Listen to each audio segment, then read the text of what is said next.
Estava-te a perguntar se vieste logo de Caravela para Lisboa. Não. Não, estavas a dizer que já estiveste noutros... Já estive noutros sítios, trabalhei e vivi no Algarve, no Porto, em Londres, no Douro. Sempre na... Trabalhaste sempre em cozinha ou alguma vez fizeste outra coisa da tua vida? Sempre em cozinha. Sempre em cozinha. Também eu estive a ver que desde muito novo que existe essa paixão desde lá do tempo de Caravela, não é? Eras pastor? Sim. Eu fui pastor até aos 15 a 6 anos, depois tive que optar, não é? Entre ou fazia uma coisa ou outra, mas desde os 14 que trabalho em cozinha. Trabalhar aos fins de semana, saía da escola e ia para o trabalho. Lá inicialmente? Lá inicialmente, sim. Em Caravela mesmo ou Chaves? Aquilo, para tu teres ideia, Carvela é uma pequena aldeia de Chaves. Mas onde eu comecei foi numa aldeia chamada Vila Arandelo. Aquilo até era uma vila na altura, e acho que continua a ser vila agora. Comecei a trabalhar lá, em Valpaços, que era a cidade mais próxima, em que agora sou consultor gastronómico de Valpaços. Ok. E foi lá onde é que eu comecei. O primeiro sítio onde eu trabalhei foi lá. E depois, consequentemente, fui trabalhando. Vivi em Mirandela, estudei em Mirandela, trabalhei em Mirandela, porque eu sempre quis estudar. E Claro. eu nunca deixei de estudar. E ao mesmo tempo ia trabalhando para pagar os estudos. Tiraste curso superior? Não tirei. Tirei dois cursos de cozinha, mas nenhum deles foi superior. Foi 2 cursos de cozinha. Porque a minha questão era, com todo o respeito que me merece, como é que se passa de, aos 14 anos, trabalhar em Valpaços, não é, num restaurante, e depois ter um restaurante de renome em Lisboa. Todo este trajeto deve ter, obviamente, muitos processos, não é uma coisa que acontece de hoje para amanhã, não é? Agora estou a trabalhar em Valpaços, amanhã estou em Lisboa com um restaurante aberto. Todo este trajeto teve, como tu disseste, passaste por Mirandela, por Londres, por Algarve. Isso foram sendo sempre coisas que iam aparecendo, ou tu é que te davas às coisas? Olha, agora vou ali porque quero aprender ali, ou as coisas iam aparecendo? É assim, eu acho que sempre me dei muito a tudo. Eu acho que é importante, uma filosofia que eu tenho é tudo aquilo que eu não souber fazer é aquilo que eu vou procurar fazer. E naturalmente as coisas foram surgindo. Eu desde muito cedo tive uma epifania e uma ideia de querer seguir alguns grandes chefes e alguns grandes mestres. E eu acho que, como tudo na vida, tu chegas a uma altura que tens de deixar de trilhar o caminho do teu mestre e do chefe que tu acreditas e começar a fazer o teu. E depois, claro que por vicissitudes e coisas que aconteceram na vida vão desviando mais para a esquerda, mais para a direita, mas sempre com uma convicção de onde é que eu queria chegar em termos de gastronomia e em termos Personalidade? de personalidade de cozinha. Sabes, eu vou-te dizer que eu revejo muito mais em alguém que é quase um ator dentro da gastronomia do que propriamente só um cozinheiro. Eu antes era só cozinheiro, e eu neste momento sinto que estou a jogar um jogo naquele que me sinto feliz e que eu acho que é onde é que eu consigo jogar melhor, que é o equilíbrio entre a tradição, o produto, o restaurante, o conseguir trazer uma memória a ti, uma história, englobar tudo, contar-te uma história e que tu saias realmente elucidado, que saias com uma experiência gastronómica e que ao mesmo tempo te alimentes. Claro, sim. A minha pergunta é porque no início, falo também na minha profissão, também me aconteceu isso, ou seja, nós temos as nossas referências, temos pessoas que admiramos muito e às vezes há uma tendência de nós irmos quase que imitando de forma inconsciente, sem estarmos a perceber que o estamos a fazer, aquela nossa referência, até que a certa altura percebemos, eu não posso fazer exatamente o que esta pessoa está a fazer, eu tenho que escolher o meu caminho para ser diferente, para as pessoas gostarem de mim, senão as pessoas vão sempre... Imagina, dar um exemplo, o chefe Rui Paula, não é? Foste chefe executivo? Não fui chefe executivo dele, trabalhei com o Rui Paula. Fui subchefe júnior do DOP, fui chefe executivo do Lubomir. Desculpa, sim, chefe executivo trabalhaste com o Rui Paula e foste chefe executivo do Sem Maneiras. Sim. Algum desses dois era uma das tuas grandes referências quando iniciaste? É assim, não te vou mentir, nenhum deles era. Isto tem piada, coragem, coragem. Não, é verdade, nenhum deles era. Não, no caso do Lubomir, gato da coragem no caso do Lubomir. Eu não diria por medo. Mas está tudo bem, nós damos-nos bem, não é por aí. Aconteceu que naturalmente, e vou-te responder de duas formas. Quando eu começo dentro desta área, eu tinha 2 ou 3 grandes ídolos. Um era o Miguel Castro e Silva, que é um chefe que eu tenho agora sorte de chamar amigo e até tivemos um negócio juntos, até há bem pouco tempo.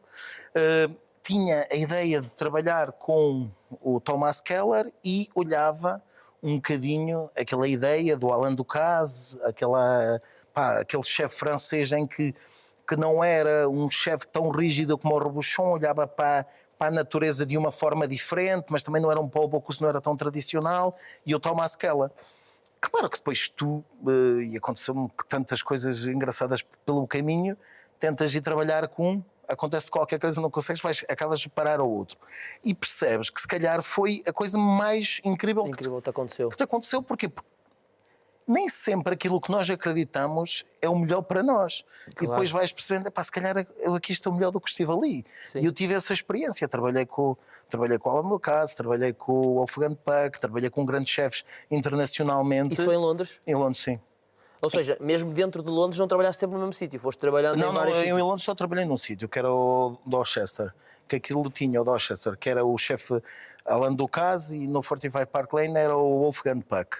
Só trabalhei nesses dois sítios, mas ao mesmo tempo tu tinhas dois dos chefes mais famosos do mundo a trabalhar ali, que tu conseguias ter contacto, não é um contacto diário, mas que depois... Dá para beber, não é? Sim, depois eu acabei de perceber que mesmo em Portugal tu vais às vezes e não tens o contacto com os chefes, porque ele tem 4, 5 restaurantes e ele está aqui, está ali, e o teu contacto é muito com os subchefes e com os chefes executivos. E ele não deixa de ser teu patrão, não é? Ou seja, ele não está ali enquanto formador, ele está ali para fazer rentabilizar o negócio dele e para todas as formas tu és um agente que o vai ajudar a rentabilizar o negócio dele. Quer se queira, quer não, a realidade é um bocado esta. Ou seja, não dá para estar ali, aprendes com ele, mas a função dele não é ensinar-te, para todos os efeitos. Eu acho que a função dele é liderar, é fazer com que tu acredites na filosofia que ele te traz. Ou seja, ele vai-te meter uma semente. Eu tenho uma frase que eu gosto muito, que em todas as pessoas eu deixo uma semente e levo um bocadinho das pessoas. E a pessoa leva um bocadinho de nós. Claro. E isto aqui é intrínseco. Tu, quando trabalhas com um chefe como o Wolfgang Puck, tu percebes que a dimensão dele é trabalhar, tanto que ele foi o grande revolucionário das steakhouses nos Estados Unidos, e é o chefe dos Oscars, se reparares, é aquele chefe que anda lá sempre no meio, um chefe sempre no meio, é esse senhor que ele é austríaco.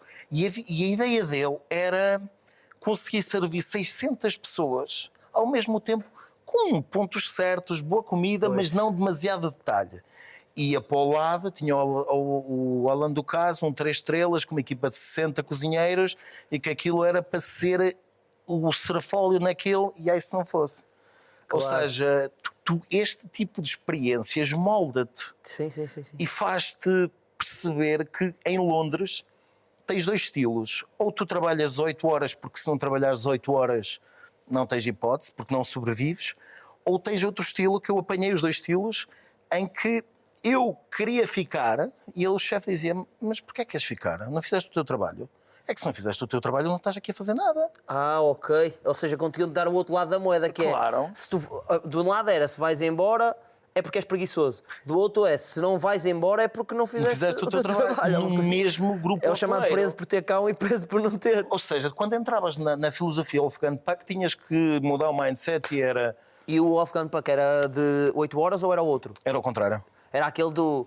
amigo, se tu não fazes em 4 horas é porque não fazes bem. No Wolfgang Puck ele dizia o que tu tinhas que ter era controle sobre todos os pontos, a tua estação, e passares um bom trabalho ao teu demi-chefe, ao teu chefe de partida, ou ao teu subchefe, ou aos comis. Eu comecei como chefe de comis, para tu teres ideia, tinha 33 comis. Eu era responsável por 33 pessoas. Se um deles falhasse, era eu que as ouvia.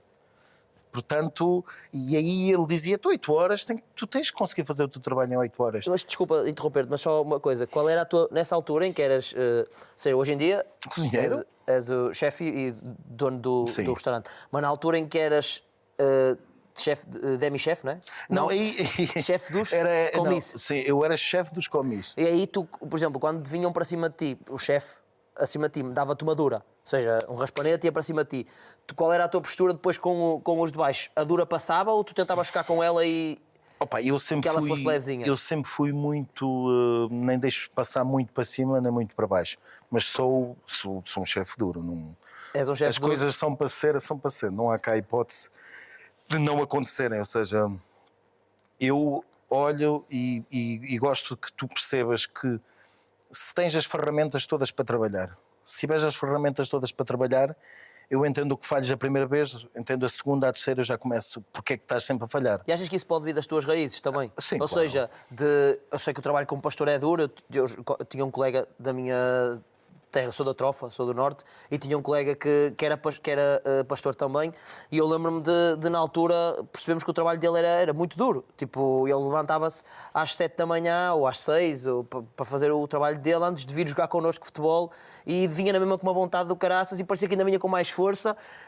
e eu olhava para ele e o que é que eu percebia? Que ele estava com mais força ali no jogo de futebol connosco, porque para ele aquele era o momento em que, pá, eu já trabalhei tanto e agora posso me divertir aqui um bocado. Então aquilo para ele era quase como um escape e uma alegria do trabalho que ele tinha em casa. E eu sinto e isto é mais uma pergunta, quase uma afirmação, mas pergunta ao mesmo tempo, que é se o que tu sentias era, se sentiste ao longo da tua vida, se eu na altura conseguia fazer as coisas que conseguia com aqueles recursos, e se calhar tendo que fazer aquele trabalho duro ao mesmo tempo, vocês aqui no meu restaurante, onde eu vos dou todas as condições, não têm desculpa para falhar. Acaba por ser um bocado isso, não é? Nós somos sempre o reflexo das vivências que temos, não é? E involuntariamente ou não, nós vamos ser sempre, claro, com níveis de intensidade diferente, ser sempre bastante rígidos e com dureza. Eu acho que estou muito mais mole nessa parte, já fui muito pior mesmo. Mas não inicia mais essa tendência. Mas não inicia mais essa tendência, não é? Ou pelo que nós vimos outros a serem, ou porque eu também sinto que afirmação. Eu acho que esse é que é o grande problema. E não sentes que a certa altura, eu sinto um bocado isso, podes-me desmentir à vontade, porque pronto, eu sou leigo nesta matéria e vou dar a minha opinião de leigo, e acho que também pode ser giro teres a capacidade de me desmentir e dizer-me o contrário, mas o que eu sinto é que há uma imagem meio predefinida, um conceito quase predefinido de que os chefes são pessoas rudes, ou que são pessoas rudes, como é que eu quero dizer isto? Que a cozinha é um ambiente difícil, pesado, duro, sim. pesado, em que os chefes dão muita dura, berram muito, chateiam muito. E se calhar, ao criar-se isto, tu, enquanto chefe que está a querer aparecer, acredito que possas pensar, bem, é assim que se trabalha. E no início sejas ainda mais duro para te tentar enturmar dentro daquilo que são os chefes. E depois vais percebendo que se calhar dá para fazer as coisas com mais paciência. Não sei se será isto ou não. Deixa-me dizer-te que eu, embora seja relativamente novo, passei por vários estilos de cozinha, e só não trabalhei, e por acaso até trabalhei com um fogão que era a petróleo, mas depois deixou de ser descontinuado. A cozinha era mesmo muito dura. Era normal tu ires a andar e porque fizeste uma coisa mal, atirarem-te com um tacho, queimarem-te uma mão.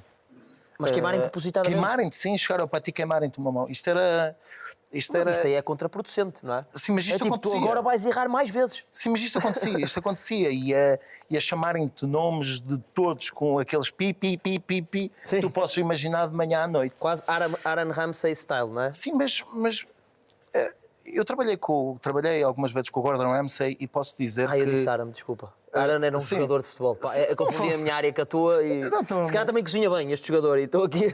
Então, assim, eu acredito que cozinho, pelo menos. Mas estavas a dizer, trabalhaste com o Gordon Ramsay? Não, sim, tive algumas vezes com ele e quem era duro não era ele, eram os subchefes dele, ou seja... Normalmente nas equipas, quem são duros não são os chefes, são os subchefes. Por norma são os subchefes. Mas é por se quererem impor? Não, é porque alguém tem que fazer o trabalho sujo. Pois, quase polícia bom e polícia mau. Exatamente, alguém tem que fazer o trabalho sujo. E quando tu vais crescendo e vais percebendo, eu já fui muito duro com muita gente. E às vezes já fui muito mauzinho com muita gente. E depois tinhas a capacidade de ir lá e não, dizer... Isso eu tenho sempre. E dizer, tipo, desculpa, pá, fui parvo, ou tipo, exaltei-me, pá, se calhar... Mas olha, tens que fazer isto, mas eu se calhar não devia ter falado assim para ti. E mereces um pedido de desculpas e tinhas essa capacidade de ir lá e pedir... Eu acho que ainda hoje faço isso, que é... Primeiro, eu não chateio ninguém se eu não tiver um motivo e gosto que ele perceba o porquê. E depois, gosto sempre de falar com as pessoas para que ninguém saia melindrado, porque hoje em dia já não acontece tanto. Felizmente já não tenho esse tipo de stress. Também tenho outra visão, outra maturidade. Acho que as vivências todas que tive, de abrir negócios, fechar negócios, de mudar negócios, de trabalhar em várias áreas, deu-me outras capacidades e outros skills que eu antes não tinha. Mas já fui muito injusto também com muita gente, ao ponto de fazer asneiras e de haver pessoas que nunca mais na vida me falaram. E ainda hoje não há essa relação, não falam. E tu sentes que a culpa foi tua? Uma delas sou uma. Ok. Foi o ego a falar de cima. 22 anos. Mas é nessa altura, não é? Tipo, hoje se calhar olhas para aí, mas tu hoje também olhas para aí e pensas, mas aquele era o eu daquela altura e está tudo bem. Tipo, se calhar isso também te trouxe outras coisas boas que te fizeram chegar onde estás aqui, não é? Isso fez-me chegar aqui. Pois. Mas se olhasse se hoje pudesse voltar atrás, fazia muita coisa diferente. Claro, eu acho que todos fazíamos, Fazia mas muita coisa diferente. eu acho que todos fazíamos, mas eu acho que as pessoas que pensam mais se eu voltasse atrás fazia diferente são as que trabalham sob pressão, não é? Porque sob pressão tu tens muitas atitudes que depois daqui a 20 minutos deixam de fazer sentido, não é? Eu falo por mim, se calhar, que fui treinador de futebol durante um período e eu lembro que ali naquele momento do treino, se calhar eu tinha momentos em que, pá, porquê que eu há 10 segundos dei um berro neste gajo e eu insultei? Pá, ele estava a tentar fazer o melhor dele, meu. Tipo, mas naquele momento, sob pressão, cometi vários erros. Se ele fosse melhor, era um Cristiano Ronaldo e não estava ali. Claro, obviamente, sim. E eu também não tinha o privilégio de treinar, não é? Sim, como não, é óbvio. Mas isso eu concordo contigo, porque se ele fosse melhor, tu não tinhas nada. Eu não tinha treinado, é exatamente isso. Portanto, eu percebo isso, eu acho que quem está sob pressão também tem que haver aqui um distanciamento em pessoas que trabalham permanentemente sob pressão e a cozinha é, obviamente, um sítio onde há pressão, porque o prato tem que sair naquele momento, a pessoa vai experienciar aquilo naquele momento, tu não tens uma segunda oportunidade para dar aquilo àquela pessoa, não é? Acredito eu que seja este o pensamento. E depois depende do restaurante, porque se for restaurantes com a pretensão do meu, de guias, de estrelas, de quererem algo mais, ou seja, os brasileiros têm uma expressão que eu gosto muito que é, eles acordam para morder o bife. Eu acordo todos os dias para morder o bife, ou seja, eu acordo para melhorar algo. Claro. E se eu não acordar para melhorar algo, alguma coisa não está bem. E eu digo sempre isto à minha equipa e felizmente consegui estabilizar equipas e tenho pessoas a trabalhar comigo há 7 anos, coisa que antes era impensável. Mas eu só consegui isso... Achas que isso aí, desculpa interromper-me só porque senão eu vou-me perder nesta pergunta. Achas que isso aí é a tua maior prova de que tu mudaste enquanto líder? Claro. É as pessoas manterem-se em longo prazo? Eu sinto isso porque eu sinto que uma das provas quando eu acho que fui... Eu acho que pode haver aqui um paralelismo entre eu ter sido adjunto de um trabalho numa equipa grande de futebol e alguém ser um subchefe, por exemplo, de um grande chefe. E eu sinto que uma das provas era quando eu em abril estava farto do treinador principal, significa que ele teve alguma coisa ali que não correu bem no nosso trabalho. Sim. Se eu em abril estava tipo, já não posso ouvir este gajo, preciso das férias de verão para ir embora e voltar para o ano e voltarmos a falar, já não posso ouvir este gajo. Quando eu sentia isso, era ok, alguma coisa entre nós falhou. Ou eu não me portei bem e tu tiveste que me dar demasiadas duras, ou tu também foste exagerado. E agora estás-me a dizer isso, que há pessoas que trabalham contigo há 7 anos, isso é claramente uma prova de que antes achavas que era impossível. Antes eu saía quase a chorar, sem ninguém ter noção de que... Porquê? Porquê que isto acontece? Porquê que este gajo falha todos os dias na porcaria de um bife? Se eu quero um bife a 46, porquê é que o gajo me serve a 56? Eu idealizava... Como é que eu ia montar a minha equipa perfeita? Ir buscar este gajo, buscar este gajo, buscar este... E andava sempre no mercado a tentar trazer pessoas. Quando percebi que eu estava a jogar o jogo errado. Mas estava mesmo a jogar o jogo ensinar errado. aquelas, não é? Não, que é tipo... eu não podia moldar aquela pessoa.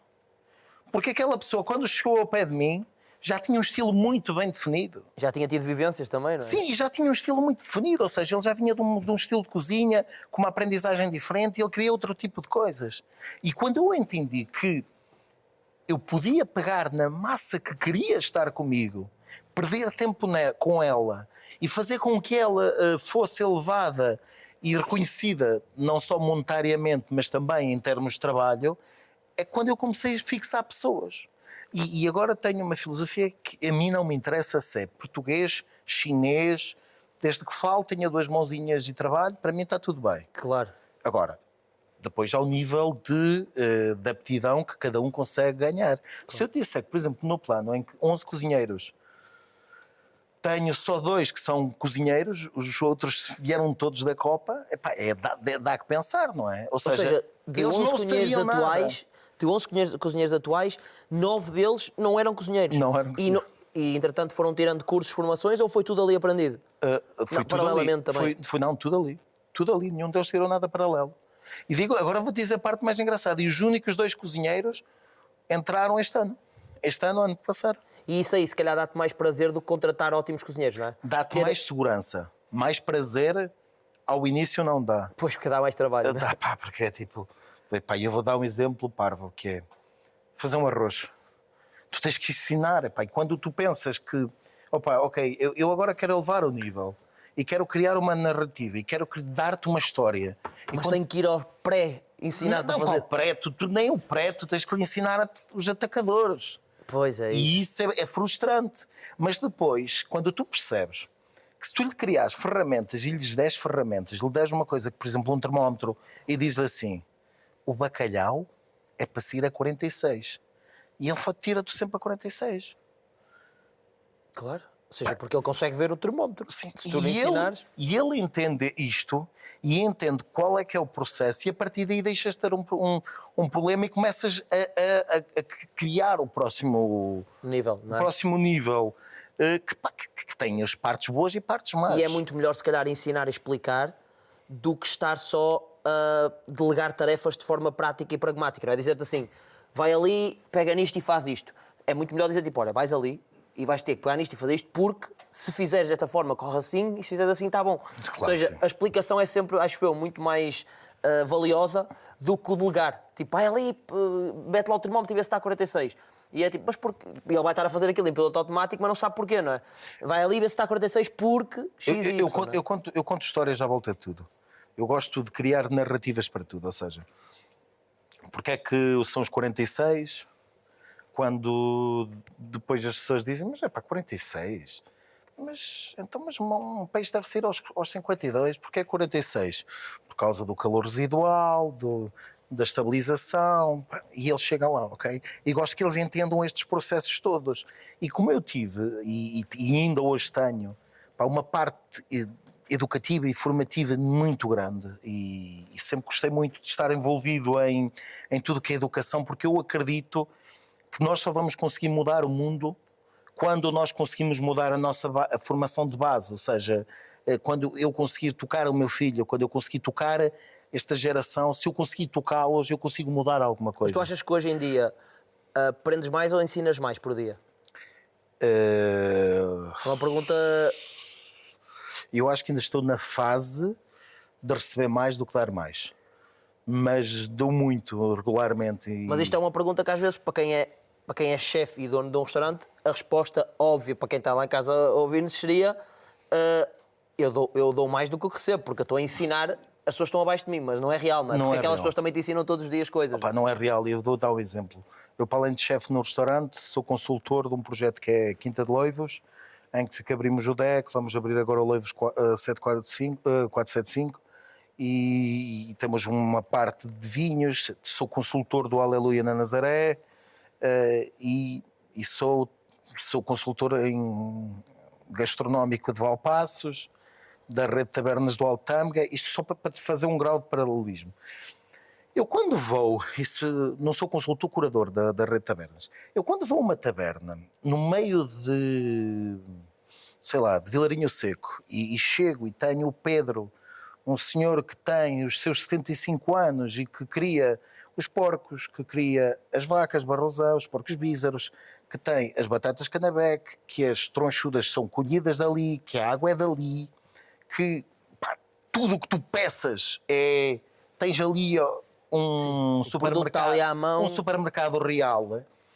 Quando tu não achas que tu não estás a aprender e não estás a absorver, eu acho que isso é o primeiro grande problema de nós falharmos. O primeiro passo para falhar, exato.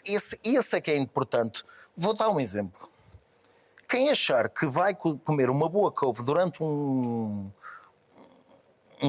verão, não vai. E porquê? E isto é uma coisa engraçada. Porque as couves, aquela ideia que nós temos de couve ligeiramente crocantes, que sejam adocicadas, precisam de uma coisa.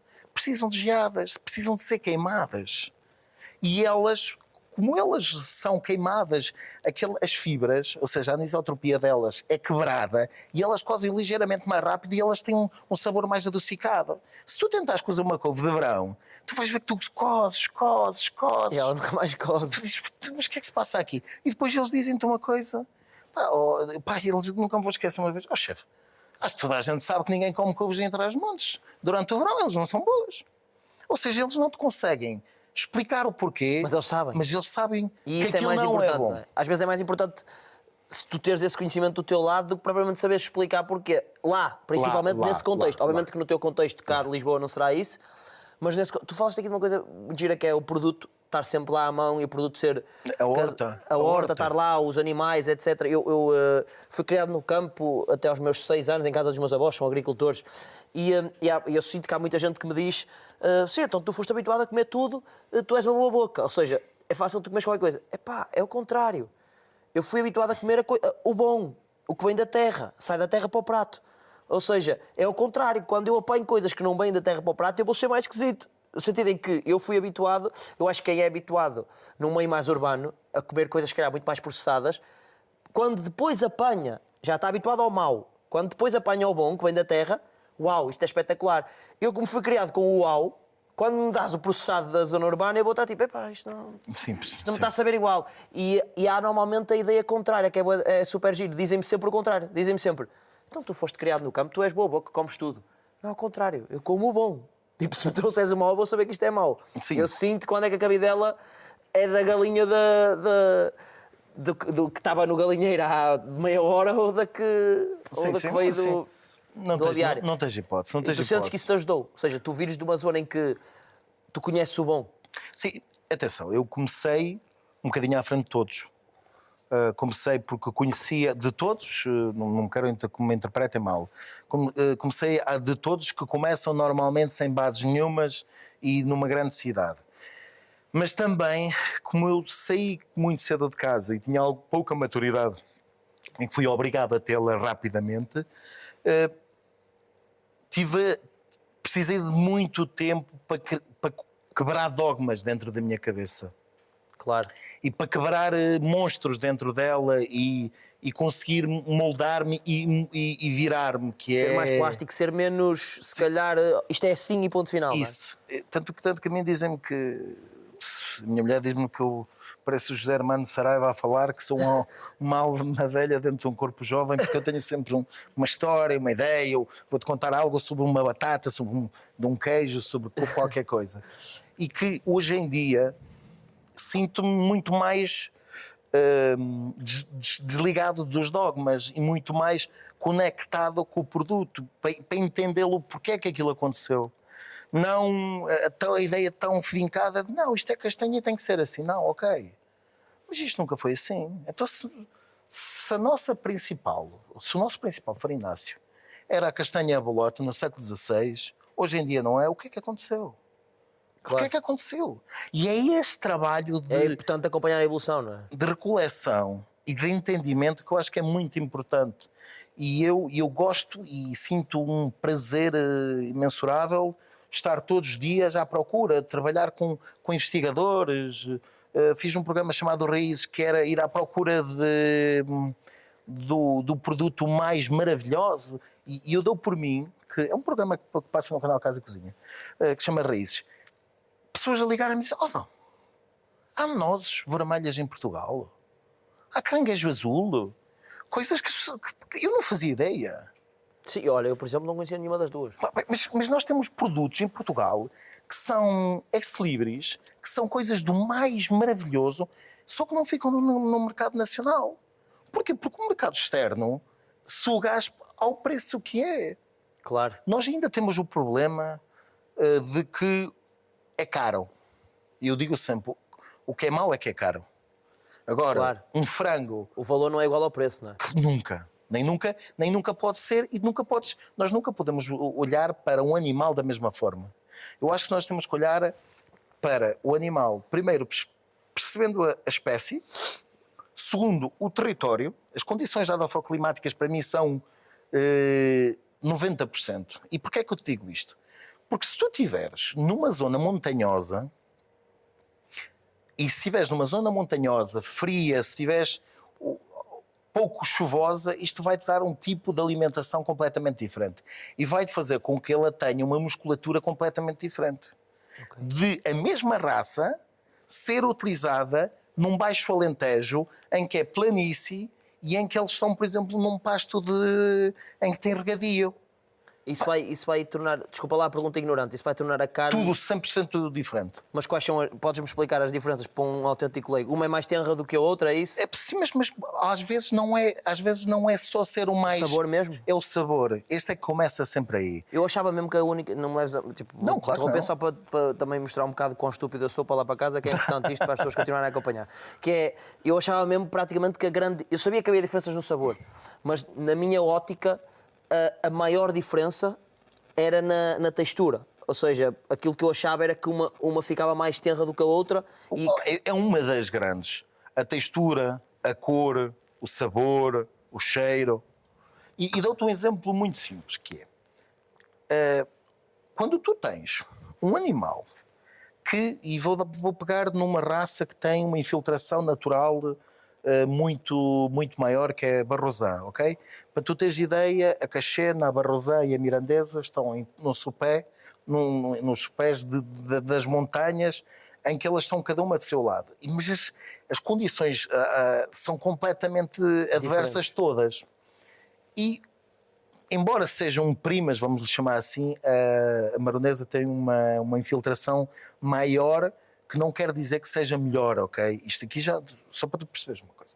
Se esse animal andar no Barroso, em que vai comer muita carqueja, muita urze, vai comer pouca erva tenra, vai comer muitos rebentos, esse animal vai estar sempre numa constante mutação em que a carne vai ser ligeiramente mais escura e mais rija do que um animal. A mesma raça, criada no Alentejo, em que são pastos, atenção, eu quando digo Alentejo, tem que ser Alentejo que seja regadios e afins, claro. Porque há ali uma altura de seca tremenda. Claro, sim, senão alguém em casa vai dizer, este gajo é maluco, não sabe o que está a falar. É totalmente diferente. A alimentação para mim, a alimentação é o primeiro fator e o segundo é o tipo de trabalho e claro que a raça é super importante. Mas há fatores que tu não controlas, não é? Ou seja, há fatores, por mais que tu queiras ser um criador de um certo tipo de uma qualidade de carne, tu não consegues controlar porque o sítio onde tu estás a tentar criá-las não tem essas condições. Mas podes-te adaptar. Podes tentar contrariar, mas, por exemplo, fatores naturais como o tempo e etc., tu consegues controlar? Consegues, ou seja, não consegues controlar os fatores, mas consegues controlar o estilo de animal. E vou dar um exemplo. Havia um produtor que tinha mangalitza. Mangalitza é um porco ovelha em Orca Castelo Branco. Ele trouxe a raça que é dos Balcãs para Portugal. É um porco com muita lã. Como é que se chama? Mangalitza. Eu até posso ver aqui, mas... Tem muita lã, é tipo o Wagyu dos porcos. Ok, já vi. Olha, vou-te dizer, nunca tinha visto este animal. Não, mas não acho que pouca gente... Pá, isto parece um porco que vestiu um casaco de uma ovelha, não é? De lá, sim. Opa, é hilariante. Pá, depois eu mando para o Rafa para ele meter aqui agora a fotografia. A malta também pode ir lá em casa, mas depois eu meto a fotografia. Bem engraçado, nunca tinha visto. Pá, e nós tínhamos um dos maiores criadores da Península Ibérica em Orca. E ele insistiu, até que percebeu que as condições e o tempo que ele demorava e o custo da carne não era rentável. Não era viável. E depois só à terceira, quarta, quinta ciclo gestacional é que o animal começava a ficar adaptado. E atenção, eu tenho mangalitas desses em Carvela, que depois levei e por acaso agora vamos deixar de ter e vou-te explicar porquê. Porque eu entrando dentro da minha paixão de querer trazer e agregar e fazer com que eu conseguisse ter tudo perto de mim, eu dei por mim que eu estava a estragar as raças que eu tinha autóctones. Ok, as raças as que eu tinha lá, na minha aldeia. As que pertenciam lá estavam a ser estragadas pelas que tu trazias de fora. Estavam toda a gente a misturar e eu disse, espera lá, eu não vou continuar nisto, que é. Então, eu queria trazer os aguios. Atenção, aguio é um estilo de vaca que vem de couve, a mais conhecida de couve, que é a carne mais cara de vaca. Isto é para teres ideia que é uma infiltração grande de gordura. E dou por mim e toda a gente a pedir-me para arranjar ou cruzamentos Pá, eu disse, pá, eu não posso continuar a fazer isto. Sim. E então chegou uma altura, só vendíamos leitões. Até que chegamos a uma altura e deixamos de produzir. Porquê? Sim. Porque o animal nunca se adaptou da mesma forma. O animal nunca produziu da mesma É preciso forma. saber largar, não é? Sim, eu acho que é preciso, acima de tudo, ser coerente e ser honesto connosco. Aquilo e que tu perceber. exiges dos outros, exigir de ti também, não é? Sim, A sim, honestidade de isto não é para aqui, eu não vou estar Não, não vale a pena. Podemos introduzir aqui o tópico do fogo, não é? Que é o elemento mais utilizado no teu forma de cozinhar, utilizada no plano. Não estou a cometer nenhuma gafe, estás certo? a falar bem. Para ter noção que também às vezes acerta. Malta que está ali que paga, também convém eles saberem que às vezes acerta. Não, mas sei que isso veio de, na altura, tu também, na tua terra, em Carvela, era a forma que tu utilizavas mais para cozinhar, ou que era utilizada lá na... É uma das que se utiliza mais. Para tu teres ideia, ainda hoje em dia, Porquê é que foi essa que ficou? porque eu acho que é a mais bela e a mais imprevisível e a mais romântica e ao mesmo tempo difícil que é. Tu não nada. Um fogão a lenha é cozinha de fogo, certo? Sim, claro que sim. Não, porque a minha avó cozinha a lenha e eu queria só saber se Não, sim. estava a dizer certo ou errado. Estás a falar muito bem e eu já lá vou. Mas eu também acredito que tu não nasces um assador, tu tornas-te um assador. Tu entendes como aquilo funciona.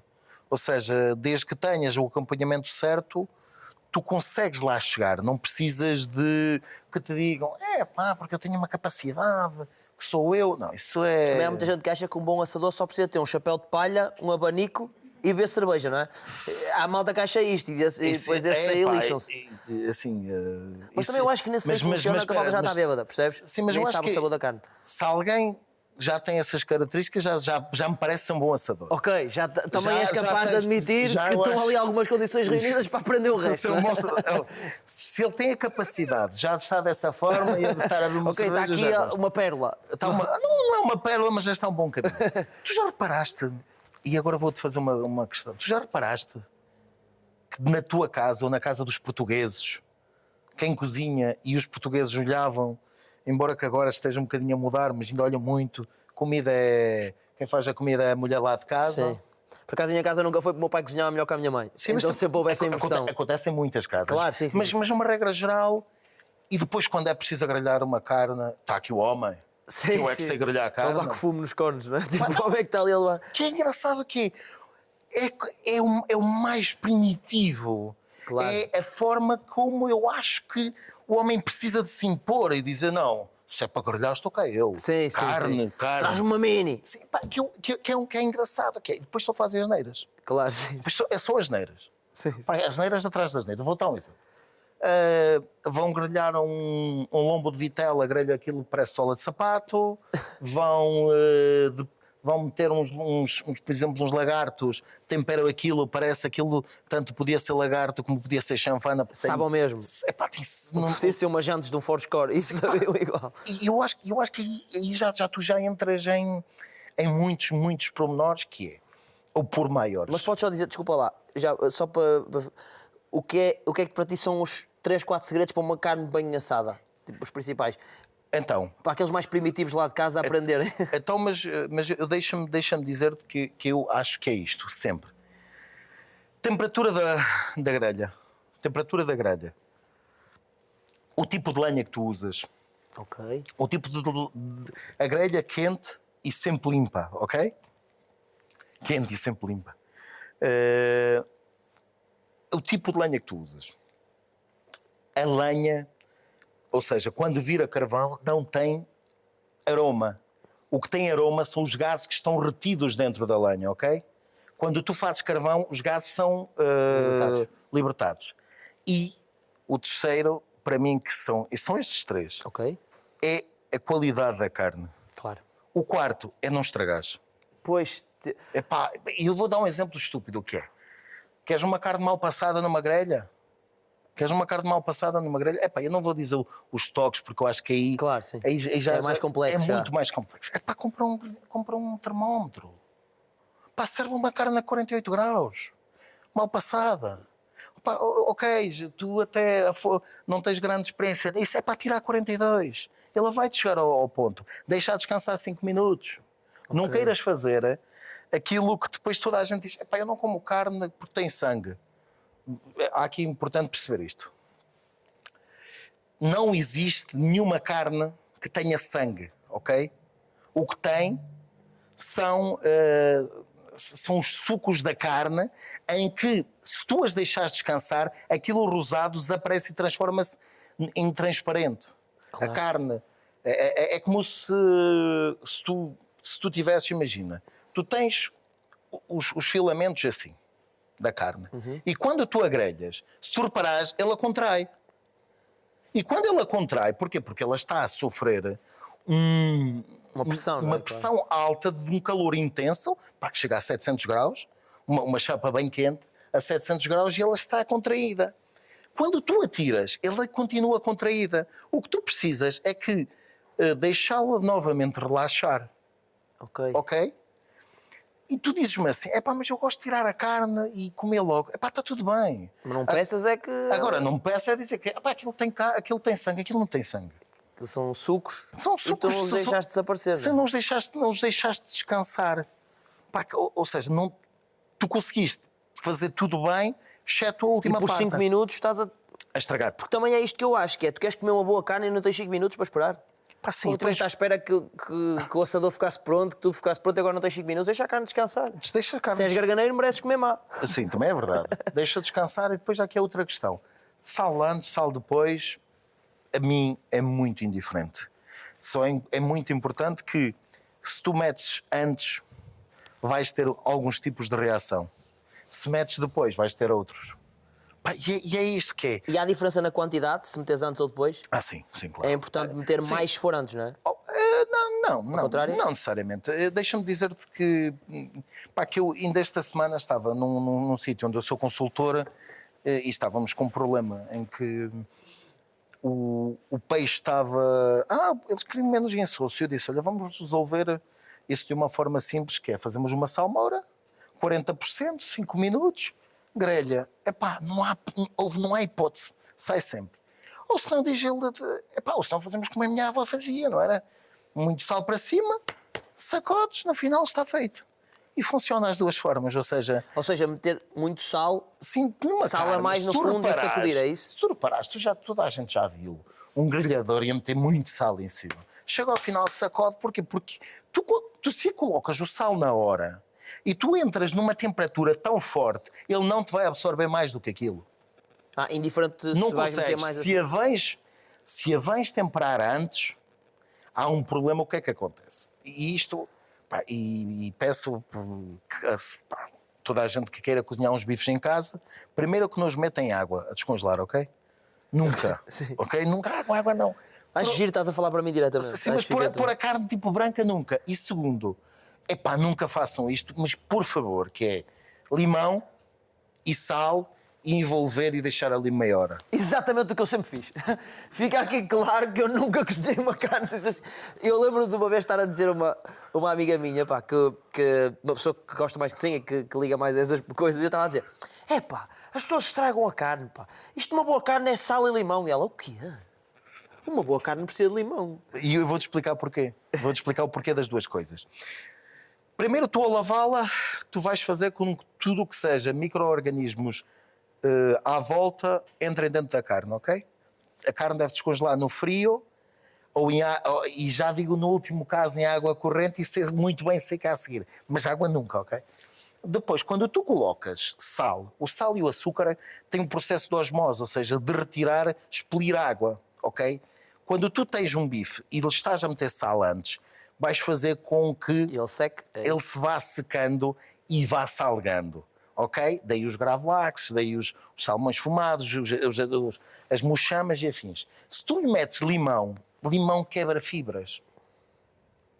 Ele altera-te o sabor da carne, isso é maravilhoso se tu tiveres uma carne má que tu queiras fazer passar pelos melhores bifes de Peru, do mundo. Então era isso que eu fazia. Aconselho-te, isso aconselho-te a fazer. Se calhar no tempo de faculdade era isso que eu estava a fazer e não sabia. Comprar carne de maio e depois meter limão para ela ficar boa. Opa, e quebras as fibras. Tanto que repara uma coisa, tu quando cozinhas caça, quando cozinhas animais de carne vermelha ou escura, vermelha não é bem o exemplo, mas carnes mais escuras, coloca-se muito de laranjas, limões, para quê? Para quebrar fibras.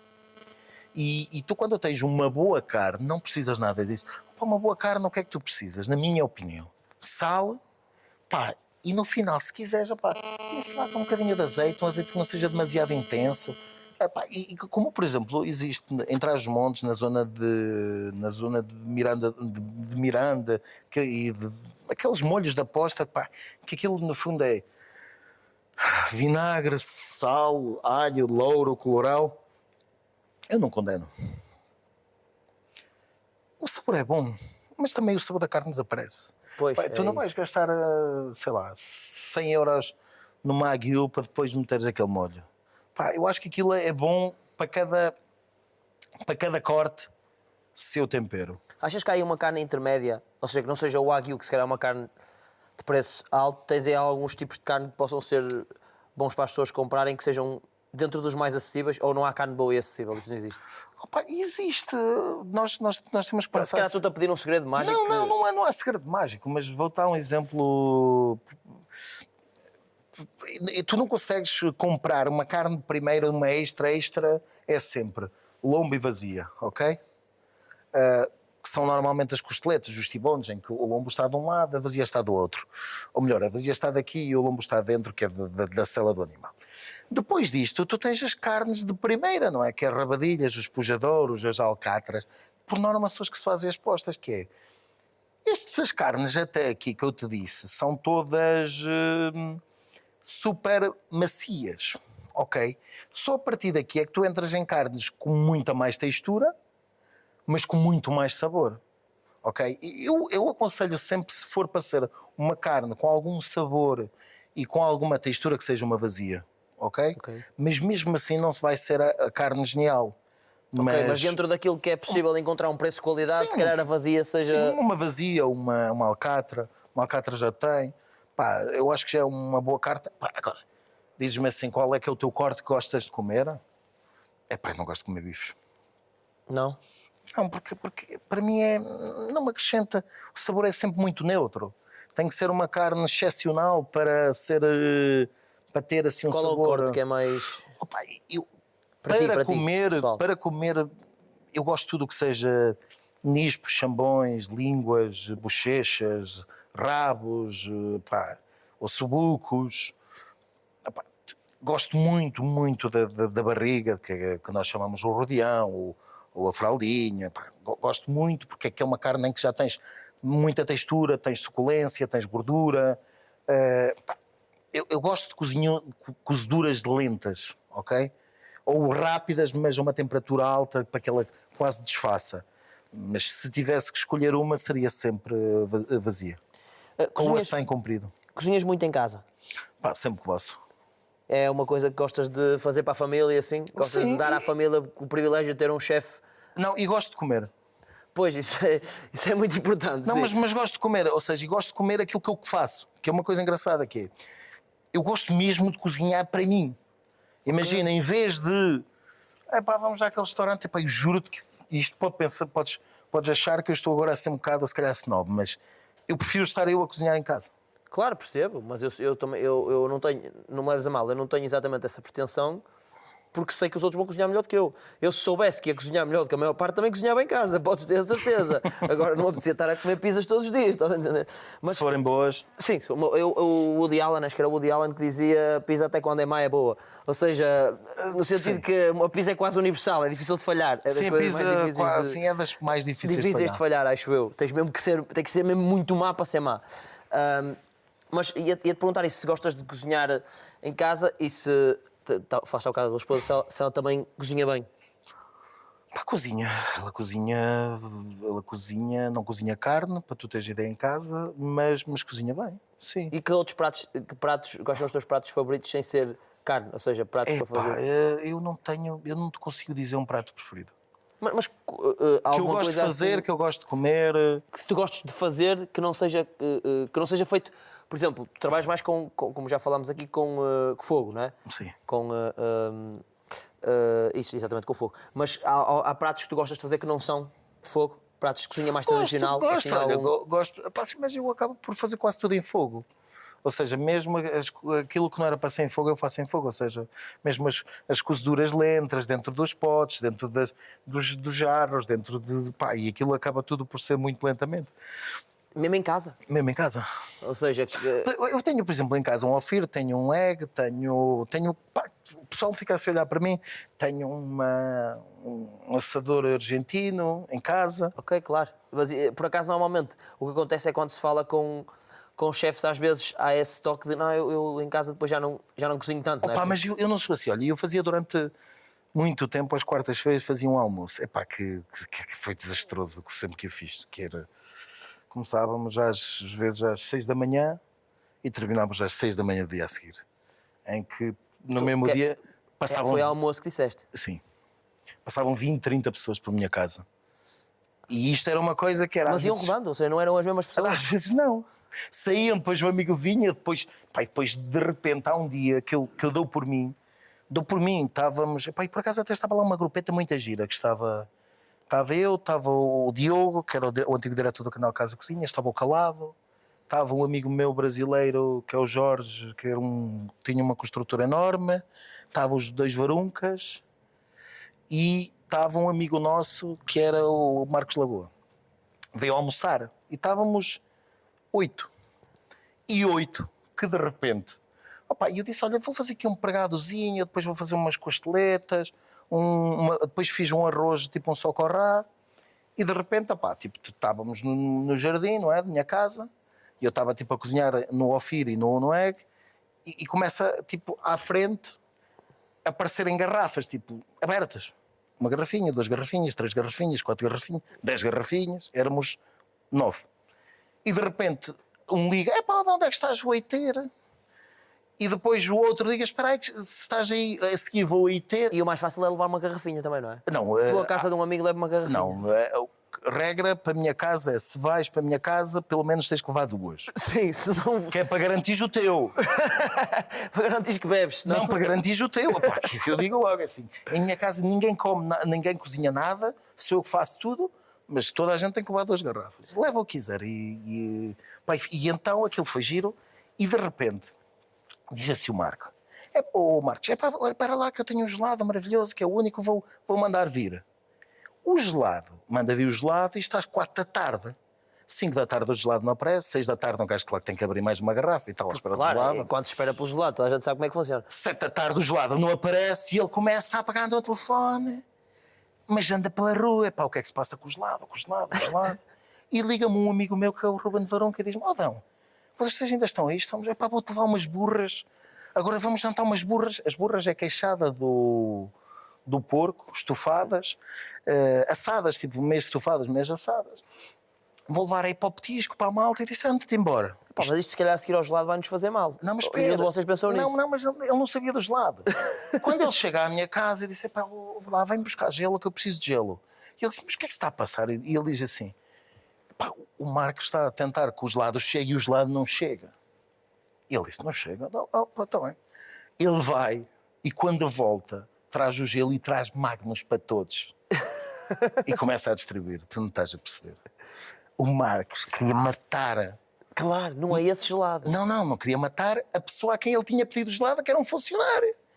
E então, à pala daquilo, tivemos que beber mais 2 garrafinhas, um almoço claro. que começou ao meio-dia, terminou, eram 3 da manhã. E beberam-se no total... Eu não quero exagerar, mas 4 garrafas cada um. Pois, isso feitas as contas, está quase 40 garrafas de vinho. Sim, garantidamente. Depois como é que tu fazes? Tipo, tens algum vidrão ao pé de casa? Tu quando vais fazer um jantar, os senhores da Câmara já sabem, passam lá com o caminhão, não é? Não, já me aconteceu muitas vezes nestes jantares ou nestes almoços, eu a meio dizer, se calhar vou ter que ligar para o restaurante e preciso de pessoas para me ajudarem. Sim, Só para limpar. Sim, para virem cá, chamar alguns funcionários. Esquece, mas esses são os que drama. dão mais prazer, não é? Eu acho que eu vi-te a dizer numa entrevista que deste ao Casa e Cozinha também, que comer é viver, no sentido em que comer dá-nos a oportunidade de, ao mesmo tempo que estamos a saborear uma experiência espetacular, estamos com pessoas, não é? E falamos com pessoas e é a melhor forma de conviver, não é? Sem dúvida, sem dúvida. E depois é estas histórias que ficam e que vêm. Eu ouço alguém a dizer, eu não gosto de comer.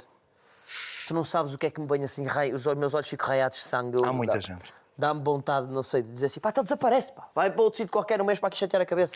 Há muita, olha que existe muita gente. Sabes aquelas pessoas que dizem, não sei se já tiveste amigos que dizem isso, que é, eu tenho amigos que dizem que se tivessem uma daquelas... Sim, tenho, claro. Uns comprimidos que lhes alimentassem... Eu só, pá, Mas também tenho amigos que só bebem água, portanto... Pois, acho claro, que... esses também, uma garrafinha de luz não entra em tua casa. Se for campilha ou água das pedras, Sim, na boa. sim. Agora... Ou se for num vinho branco muito clarinho, Não, sem tudo. rótulo... Não, tudo. Epá, eu sou zero esquisito. Estou aqui a brincar, sou zero esquisito. A minha bebida preferida é água. Sim, eu também acho que é A melhor minha vida. segunda bebida preferida é café e depois é champanhe. A partir daí posso dizer que gosto de muitas coisas. Mas estas são as minhas bebidas Ok, preferidas. água, café... E champanhe. Champanhe. Café é do ponto de vista de sentes que o teu corpo necessita ou gostas mesmo do sabor? Sou completamente viciado. No sabor? Em tudo.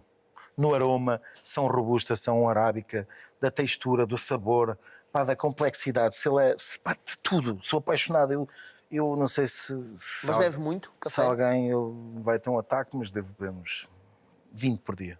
20? Sim. Eu fiquei ansioso. Só de dizer, percebes? Não bebi e estou ansioso. Eu tenho um hábito que eu tomo café para ir dormir. Pois eu tenho um amigo que é assim, opá, um grande abraço para o Martinho, que é um amigo meu que comprou um daqueles, uma cena para ter na carrinha. Também tenho. Também tens isso? Que é pessoal que tem um tira-cafés dentro do carro. Tenho. Vai, isto é uma coisa Tenho um de meter frigorífico onde tira cafés. de meter no apoio de braço, que é uma cena assim... Mas eu não é no apoio, é mesmo atrás. Tenho um na mala? Sim, tenho um Está lá frigorífico. uma daquelas de fazer assim? Não é dessas, é das cabos, metes Claro. a cápsula, Sim, deve sim. ser parecida. Tenho um frigorífico para andar sempre com garrafas fresquinhas, tenho um... Champanhe? De champanhe e outras coisas, se andarem sempre fresquinhas, tenho sempre copos, tenho sempre um grelhadorzinho que aquilo abre, É isso, é Sério. espetacular. Mas esse grelhador já te foi útil? muitas vezes. Às vezes, pá, estás a ir de carro e dá-te a fome. Imagina, nem é por aí, porque eu tenho a sorte ou a infelicidade de conhecer algumas pessoas neste país e fora deste país. E quando vou para algum sítio, eu muitas vezes agora já nem digo que vou para aquele sítio. Porque eu vou-te dizer o que é que me acontecia naturalmente quando saía de Lisboa e ia para a Rede de Tabernas. Pá, que aconteceu-me imensas vezes. Até, olha, está aqui o Zé, que ele assistiu isto e que A foi. acontecer. A acontecer. Pá, nós saímos de Lisboa, paro no Tramontana, pá, e depois para sair.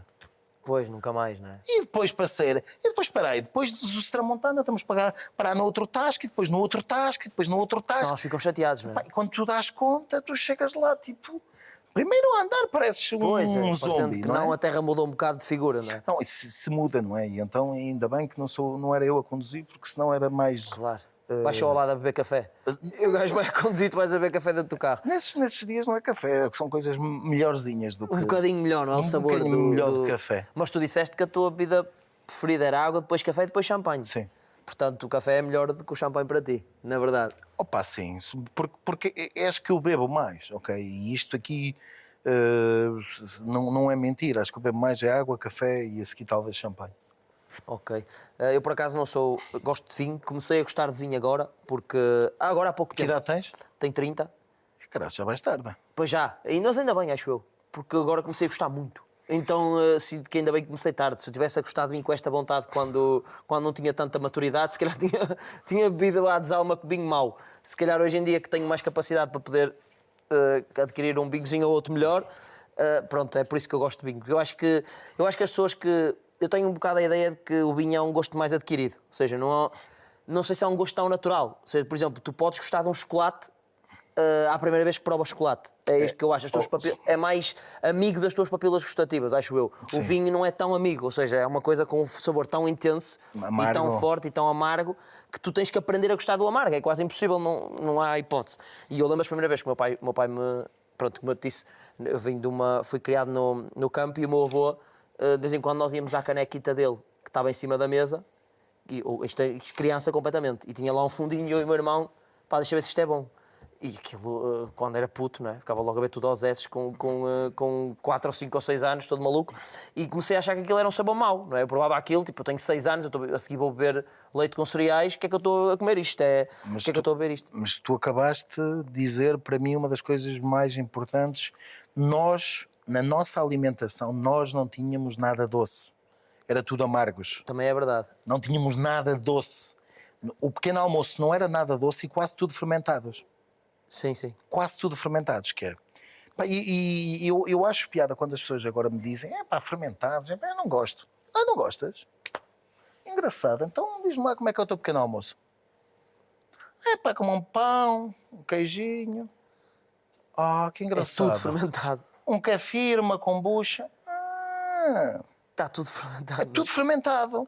E depois o que é que... depois se calhar assim a meio da manhã, se calhar até como, sei lá, bebo um iogurte.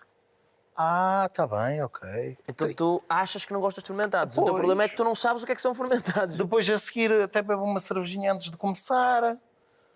Depois bebo um vinho. Ou seja, Tudo é fermentado. tudo é fermentado. E as pessoas... Depois sento-me a uma mesa, como assim um presuntinho, um queijo. Isso ok. As pessoas ouvem, Bonzinho. não é? Acho que as pessoas ouvem a dizer qualquer coisa sobre os fermentados e ficam com E aquilo na ficam cabeça. com uma ideia e gostam de dizer aos outros. errada quando a nossa alimentação, 40% é de fermentados por dia. Isso é verdade. Uma pergunta que eu gosto sempre de fazer, não que eu tenha estado muitas vezes com chefes, mas tenho alguns amigos que estão a ingressar no mundo da cozinha, gosto sempre de perguntar Diz-lhe para fugirem. Já tive cá o Pipo, aquele rapaz do Masterchef, um dos concorrentes do Masterchef há pouco tempo, um miúdo que também lhe fiz a mesma pergunta, que é, vou-te fazer a ti, és de outra escola, mas fast food. Existe espaço? O Hugo Nascimento tem uma frase gira que é: até pode ser fácil, mas tem que ser food. E eu digo-te que deixei de comer McDonald's, deixei de comer Burger King, mas ainda tenho um que às vezes lá comete uma loucura, que eu sou apaixonado por frango frito. Ok. Eu, por acaso, também é o meu fast food favorito. E às vezes como, mas tem que ser ali mesmo no momento certo, ou seja, de falta de tempo, ou às vezes é mesmo só por desejo. Ou não, tem a ver com o tempo. Para mim tem que estar quente, muito quente. Acabar de fritar e comer. Pois, claro. Porque se mandares queima vir... tanta boca que tu nem sentes o sabor, não é? E é uma questão que vai ser uma resolução de 2026 que vou deixar de comer... qualquer tipo de fast food. Inclusive Domino's, Telepizzas e afins. És um amante de pizza? Adoro. Mas pizza. Mas pizza, não é? Sim. A sério? Sim, eu acho que Pois, a pizza é feita também... Há um grande Uma boa caminho. pizza vai de fogo, não é? Direto. Há um grande caminho. E há uma grande diferença. E antigamente até era fast e até nem podia ser food, mas era fast e cheap. Neste momento é rápido, mas é caro. E Pois mau. já nem está, a verdade é essa, Ok. é que tens razão, é que já nem está cheap, não é? Está tipo... Não, agora está mete para cima. Sim, às vezes é mandar vir uma telepizza, os gajos estão-me a pedir 25 paus por uma pizza. Tipo, o que é que estás a fazer? Sim, mas para isso pegas e mandas vir uma da Lupita ou mandas vir uma coisa que seja boa e não pagas 25 euros. Pois é isso, sim. Eles têm uma coisa, eles são inteligentes nos 3x1 e 2x1 e 4x1 de vez em quando, que tu mandas vir para toda a gente. Mas pronto, eu também adoro pizza e sabes porque é que isso acontece? E eu vou-te explicar. Porque isso é tudo uma questão de negócio. Porque tu ao incluís no menu, tu consegues ir buscar uma bebida que ia ser taxada a um preço diferente, com IVA diferente, e tu vais conseguir introduzi-la lá dentro e baixar-te a tua rentabilidade. Ou seja, aumentar a tua rentabilidade. Isso é tudo uma questão... Baixar os custos, não é? Sim, isso é tudo uma questão de custos, porque não pagas sobre isso. Isso é tudo uma questão de se for um produto diferente, pagas mais... Sim, imagina, por exemplo, para tu teres ideia, café é um produto que sendo transformado, entra sempre em cozinha. Champanhe é cobrado a 23%. Ok? Vinho é 13%. Se tu meteres no menu, tu podes, supostamente, Ok, dá para meio É como, olha, por exemplo, contornar. uma coisa engraçada que acontece. Tu no restaurante tens de cobrar um IVA 23. Se for na hotelaria, pá, são comidas do hotel. Aquilo entra em menus e o pessoal consegue... Claro, consegues fugir. Sim. Conselhos ou seja, qual é a parte mais... Quais são, prós e contras é muito básico, mas é isto que eu queria saber. O que é mais prazeroso em se ter um restaurante, principalmente um restaurante renomado, e qual é que é a parte menos... Pá, menos apetecível, não é? Também tem, obviamente, partes que são... Menos... Há dias que dizes tipo, caralho, tinha sido arquiteto. Menos apetecível. Ou nunca te acontece? Acontece. Menos apetecível. Pagamento de IVA, pagamento de segurança social, pagamento de impostos, taxas, TSUs, IRCs. Mais prazeroso. É o dia todo. Para mim dá-me tanto prazer estar a cozinhar couve-flores como estar a falar com o cliente. Sou feliz nas Ou duas seja, partes. todo o processo em si Sim. te apaixona. Eu acho que o caminho é mais bonito e mais prazeroso do que propriamente o resultado. Se não fosses cozinheiro, o que é que achas que serias? Eu se não fosse cozinheiro, eu gostava de ser alguém que não fazia nenhuma e comia e bebia o dia todo. Mas como acho que isso não era possível, ou estaria numa questão, tu falaste nela, ou seria algo ligado à liderança, tipo treinador, uma coisa desse género. Gosto muito, muito, muito. Gostas de futebol? Ligas de futebol? Gosto. Tens clube? Tenho, claro. Glorioso, pá. És do Benfica? Achas? Grupo Desportivo de Chaves. Maior, pá. Apanhaste-me aí. Mas é mesmo, és dos Chaves Chaves, claro. 100%. 100%. Chaves agora está na segunda divisão, mas E vai subir teve este muitos ano. anos na E primeira. vai subir este ano. E desculpa, não estás a puxar por mim. Não. Então, e isto é mesmo para isso. acho que nós, se nós fôssemos mais inteligentes, seríamos de mais clubes da terra, que puxaríamos Claramente. economias mais fortes, rentabilizávamos mais as cidades. Agora, eu percebo que nem toda a gente tenha a capacidade de ser inteligente como eu e queiram ser um dos grandes, não é? Obviamente, não. E tu vieste aqui também mais para criar, fazer Para me ser a tua chatear. montra, portanto diz tudo o que tu achas sobre ti, está tudo bem. Não, mas porque o meu ponto era, eu agora atualmente, mudei de profissão várias vezes e atualmente descobri algo que não me tem acontecido muitas vezes, a situação de amanhã tenho que ir trabalhar verdadeiramente, ou seja, é trabalho, e se não for trabalho também alguma coisa não está a ser bem feita. Se de repente aquilo não te soar a trabalho, também é porque é como aquele chefe te dizia, não estás a dar o máximo. Sim. Alguma coisa está a acontecer, mas já não me lembro da última vez que saí de casa e estava tipo, não me apetecia nada. Mas olha que eu às vezes posso dizer que, e por exemplo, vou-te dizer que hoje, a seguir a isto, que já devo estar quase atrasado, de certeza, vou ter uma reunião que não me apetece nada, e é trabalho, não é? Ou seja... Pois, mas não é ir para o fogão, não é? Não é ou para o fogo? Não sei se sabes, mas sou presidente de uma escola. Não sabia. Sim, mas uma coisa que... Por acaso estás metido em poucas coisas, precisas de um outro hobby para fazer. Sim. Mas por acaso íamos para aí, para terminar também, que é saber um bocado mais sobre ti fora do mundo profissional, não é? Sabemos muito como é que é tipo um dia-a-dia teu. É uma loucura. Se estiveres de férias. Não, o meu ponto é, porque um dia condicionado pela profissão é uma coisa. Se eu tiver de férias... Mas se estiveres de férias, o que é um dia-a-dia teu? O que é um dia que tu dizes assim, olha, isto é um dia que eu vou aproveitar? Eu não sei o que é férias. Pois, é um conceito que imagina, chegas ali a uma altura do ano, paras de trabalhar e a malta às vezes até escolhe sítios com sol e assim e vão para lá. Nunca experimentaste? Já. E já aconteceu que é do género, chegar a um sítio, férias, praia, puto e ela na praia, onde é que ele anda? Ou dentro da cozinha do restaurante, ou no bar da praia a beber uma garrafa de champanhe, ou a meter conversa com o pescador, ou andar a saber onde é que posso ir buscar não sei o quê. Estás sempre a sacar informação, não é? Eu não consigo estar parado. Não consegues parar de trabalhar? Desculpa, eu não consigo estar parado tipo um pato a olhar para o sol. Não consigo. Não dá, não consigo. Mas então um dia teu de férias é esse, é tentar dentro das próprias férias descobrir o que é que podes saber daquela malta. Para mim estar de férias é ir ao ritmo que eu quero e não ao ritmo que a minha vida anda. Ok. Basicamente é controlar só o ritmo. É deixar que o ritmo seja fluido e não ao ritmo natural que tem que ser. Não tens a pressão de apresentar resultados, não é? É exatamente a mesma vida, mas não tens pressão de apresentar resultados. Mas repara, que quem faz a pressão dos resultados sou eu próprio a mim. Claro. Ou seja, eu não precisava nada de ser o presidente de uma escola. Claro. Eu não precisava de nada ter uma reunião com o INIAV, com o Isaltino, com a Câmara de Oeiras, com 30 pais, com 22 auxiliares e 106 putos. Não precisava. Mas eu achei que fazia-me bem. Pô, e fazia-te, que às vezes é importante. É isso que eu digo, que já não tens muitas coisas para te entreter. Também só és consultor de 16 tascas em não sei aonde. Pá, acho que é giro. Não sei onde, sei perfeitamente aonde. Não sei, não, isto não era ofensivo. Pá, que eu tenho bem... Não, está tudo bem. Eu não quero ser ofensivo para ninguém. Não, mas acho que era importante perceber também um bocadinho, conhecer-te um bocadinho enquanto pessoa. Gostas de ler, gostas de filmes? Gosto muito de ler.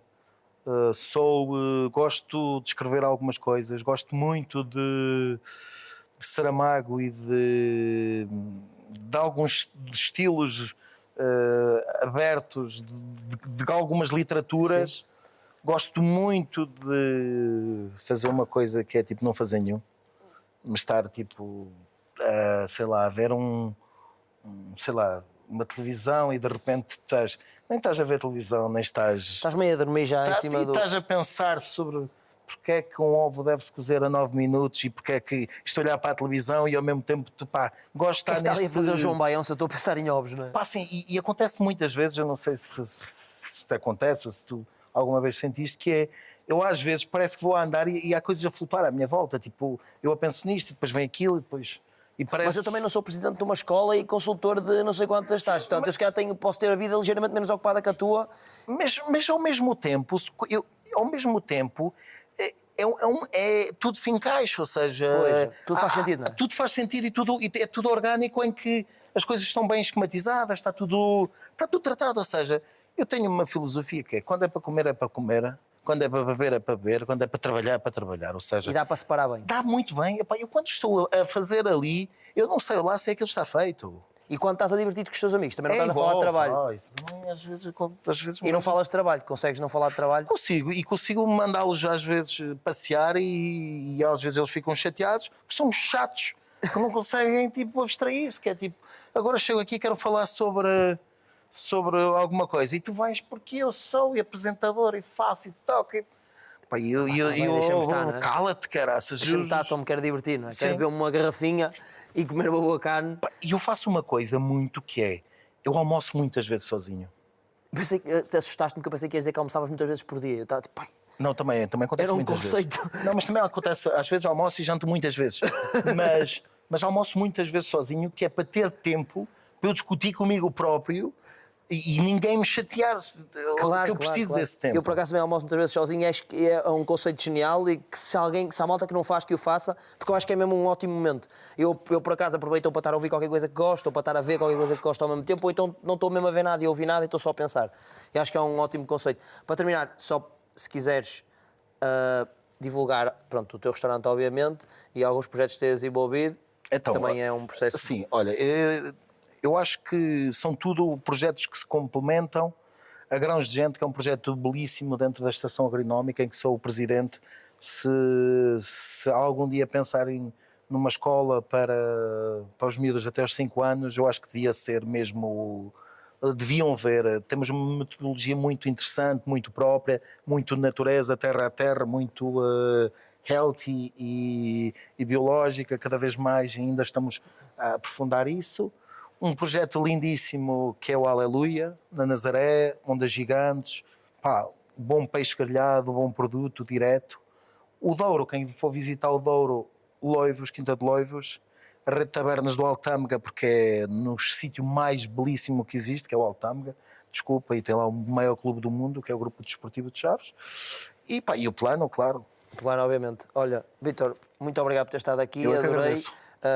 Importantíssimo para mim também, e eu gosto muito de falar sobre coisas que não domino, acho que é ótimo e acho que ficámos todos a aprender. Tivemos aqui quase uma lição de borla, devíamos pagar, este episódio até devia ser pago no YouTube, portanto agradeço-te isso. Epá, se isto for para ser pago, paga lá um jantar depois. Pronto, olha, vou ter que ir, pronto, vou lá ao Plano e quanto mais não seja, vou lá ao Plano e faço a minha parte. Não, se for para jantarmos nós, é fora do plano. Ok, então temos que jantar nós e é fora do plano. Não. Eu gostei daquela ideia da garrafinha, ficou-me aqui a moer aqui atrás. Duas. Claro, tem que levar então duas. Vou-te convidar para a ti ao nosso ano para ires lá almoçar. Olha, fica combinado, fica aqui, apertamos a mão. Malta, quanto a nós, já sabem que eu para a semana volto aqui para envergonhar a minha família, é uma tradição que eu tenho. O Vítor não vai voltar. mas acho que ele também já nos deu muito hoje. Muito obrigado, sigam o All Bull nas redes e continuem a ver o nosso conteúdo. Obrigado e até para a semana. Um abraço.